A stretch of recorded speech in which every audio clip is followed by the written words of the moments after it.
Alors, je me pose une question.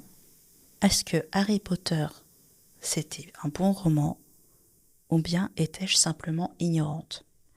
Donc, mon idée, c'est que je suis née en 1989, ce qui signifie que je suis entrée au collège à peu près aux environs de la sortie francophone de Harry Potter et la Coupe de Feu.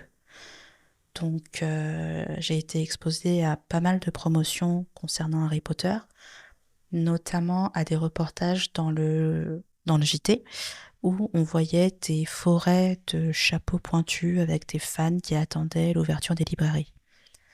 Ce qui fait que forcément ça m'a intriguée, je me suis demandé pourquoi cette saga autour d'un apprenti sorcier avait autant de succès, parce que je pense que certainement que j'avais déjà dans l'idée que un apprenti sorcier c'était pas forcément l'idée la plus originale du monde, mais voilà, j'étais intriguée, surtout que le nom de l'auteur avec J.K. Rowling, ça a beaucoup attiré mon attention parce que je pense que j'ai rapidement fait un parallèle avec J.R.R. Tolkien, euh, que j'avais lu. J'avais lu Bilbon le Hobbit quelques années plus tôt, que j'avais beaucoup aimé.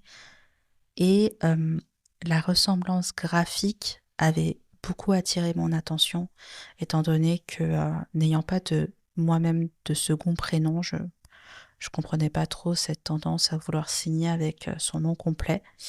Mais c'est pas grave, ça c'est juste un détail finalement. Et j'ai fini euh, par lire Harry Potter. Alors, je l'ai lu au collège, je crois, quand j'étais en sixième. Euh, J'avais trouvé le premier tome plutôt sympathique.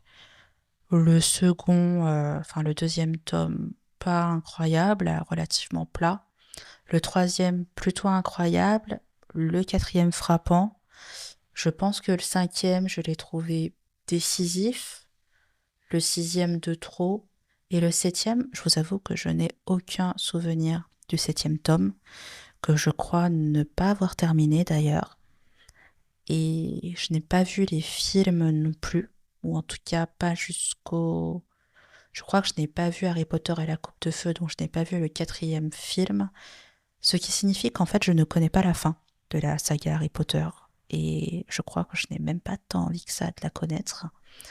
Euh, mais 25 ans plus tard, 25 années sont passées, et je me suis dit que c'était peut-être finalement mon appréciation d'Harry Potter à cette époque était sans doute le fait que c'était pour moi une forme d'initiation à ma tendance à aimer les grands univers avec des systèmes un peu compliqués, plus ou moins complexes, ou au minimum bien ficelés.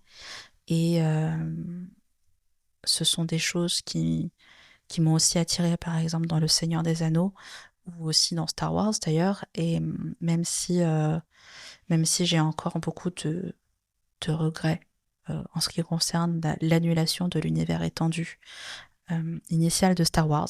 Je suis encore très très contrariée à ce sujet, peut-être encore un peu sensible même. En tout état de cause, c'est le contexte de mon idée du jour. Ma réflexion du jour, c'est que j'ai réfléchi à mon historique de lectrice et je me suis rendu compte que lorsque j'étais enfant, on va dire à l'école primaire, donc pré-Harry Potter, j'avais tendance à lire vraiment tout le temps la même chose. C'est-à-dire que nous avions une bibliothèque à l'intérieur de l'école primaire. C'était l'école primaire Anne Frank, alors j'avais lu tôt le journal d'Anne Frank, mais j'ai aussi lu surtout deux livres. Je me rappelle d'un ouvrage de format carré sur le corps humain avec une reliure à spirale. Et il y avait des pages transparentes que je tournais encore et encore pour voir si les différentes couches, finalement, ça, on voyait les différents plans de coupe du corps humain. Alors décrit comme ça paraît un peu dégoûtant, mais je vous assure que à l'école primaire, je trouvais ça tout à fait ludique et j'aimais beaucoup. Et il y avait aussi un album de la bande dessinée Mélusine, et je me souviens, je crois que j'empruntais vraiment toujours le même, et peut-être que j'aimais déjà les histoires de sorcellerie, je ne sais pas trop. Puis si je me réfère aujourd'hui, 25 ans plus tard, à mes différentes lectures, à 25 années de plus d'historique de lectrice, à mes études et mes recherches, je me dis que peut-être que Harry Potter a été la première fois où je fus exposée, dirons-nous, à des conflits intenses avec des sujets graves dans une fiction, comme la trahison, par exemple. Et je me rappelle, il y a une trahison dans le troisième tome. Je vous dis pas de qui au cas où, mais je me rappelle que ça m'avait. Je pense que je me souviens vraiment du moment où je l'ai lu et du décor dans lequel je me trouvais à cet instant. Je me souviens de la situation où j'ai lu cette scène incroyable et je pense que c'est bien une preuve que ça m'a marqué finalement. C'est comme ça que je me suis surtout mise à apprécier Harry Potter, peut-être pour le fait que ça m'a fait ressentir des émotions intenses à un moment donné. Et donc le souvenir, il est très, très fort pour moi. Et peut-être que je l'aurais vécu avec autre chose, si j'avais peut-être lu autre chose à cet instant-là, à cette époque de ma vie, qui m'aurait fait ressentir des émotions aussi intenses. Et vous avez déjà sûrement entendu parler de ces comparaisons entre différentes histoires comme Harry Potter, Le Seigneur des Anneaux, Star Wars, où on présente un personnage perdu qui rencontre un guide, le guide l'emmène mener une quête, etc. Et il y a des ennemis. Voilà. Donc c'est la fameuse théorie du monomythe qui est beaucoup étudiée et dont on parle beaucoup en storytelling, qui est documentée et qui a été beaucoup diffusée par un homme qui s'appelle Joseph Campbell, plutôt dans les années 50, il me semble.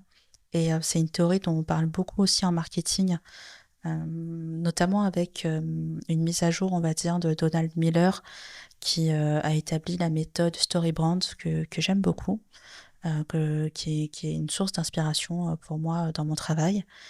Mais ma réflexion a surtout été déclenchée par une lecture qui est celle de Save the Cat Writes a Novel. Donc, Sauve un chat écrit un roman de Jessica Brody. En fait, c'est un manuel qui explique comment écrire des fictions à succès. La promesse, c'est en quelque sorte que si je suis les règles de ce livre, ça va me permettre de vendre ma fiction à Netflix, en résumé. Et Save the Cat, donc la partie sauve un chat, c'est un peu l'archétype de cette méthode. C'est assez représentatif de cette méthode qui consiste à mettre en contexte des choses. Donc par exemple, si je suis un personnage qui sauve un chat au début de la fiction, donc a priori je suis une personne sympa, euh, qui fait des choses bénéfiques pour la société, qui fait preuve d'altruisme et donc potentiellement, rapidement, le lecteur va m'identifier comme étant la personne sympa ou le héros de l'histoire. Donc plein de tous ces petits outils comme ça qui permettent en fait de communiquer une histoire à une personne, de lui faire comprendre et ensuite de l'embarquer dans quelque chose d'autre.